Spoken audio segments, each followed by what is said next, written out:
After the last delivery, the shop went quiet. Not because the work was done, but because the next idea hadn't arrived yet. Some projects start with a plan, others start with a feeling. This one didn't have a shape, just a restlessness, a sense that the answer would be obvious when it appeared.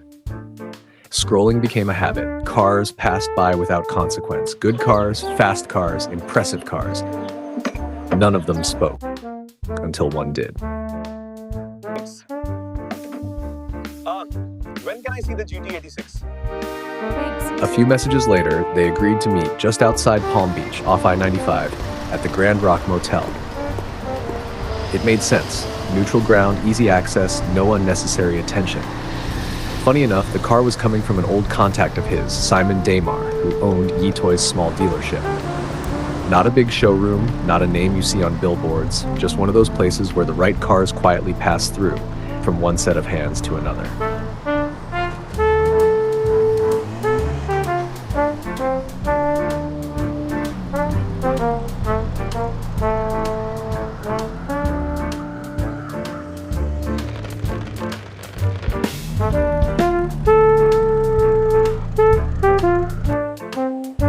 I just got to the hotel.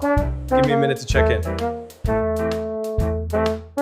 The meeting wasn't dramatic. No showroom lights, no ceremony, just a car, and a feeling that refused to go away. It handles beautifully with the upgraded suspension. I also just had the oil changed. Congratulations on the new ride, man. I can't believe she's finally mine.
Weeks passed. It sat there in the shop, exactly where the flatbed left it. No tools around it, no parts laid out, no sketches on the wall. Just the car, quietly occupying space, slowly collecting dust as if time itself had decided to test his patience. Every day, he walked past it. Some days he sat on the bench across the shop, elbows on his knees, staring at it without a single thought forming clearly enough to become a plan. Then one morning felt different. That morning, he didn't take the Camry. He opened the garage and looked at the AE86. It had been a while. He turned the key. The engine came to life with that familiar imperfect sound. Not loud, not powerful. Honest, mechanical, alive. The exhaust note wasn't polished or aggressive. It was raw and a little rough around the edges, like it had something to say but didn't care if anyone was listening. On the drive to the shop, it came back, the vibration through the chassis. The way the steering talked constantly, every bump, every change in the road feeding straight into his hands.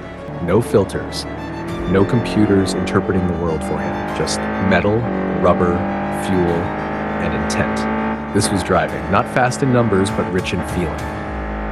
He realized what he had been missing wasn't speed, or performance, or technology. It was involvement. The primitive honesty of an old car that demanded attention and rewarded commitment. The way cars used to be built, when engineers trusted the driver to be part of the equation. And that's when it clicked. Standing there in the shop, the modern car in front of him, and the old one still warm from the drive, the answer finally took shape. He didn't want to escape the past. He wanted to bring it forward. The idea wasn't to recreate the AE86. That car already existed. The idea was to take its philosophy, its soul, its simplicity, and ask a question. Does it still work? A canyon racer. Not a track weapon, not a showpiece, a driver's car, light, responsive, honest, a modern machine built with old values, a tribute, not in appearance, but in spirit. The GT86 wouldn't become something extreme, it would become something meaningful.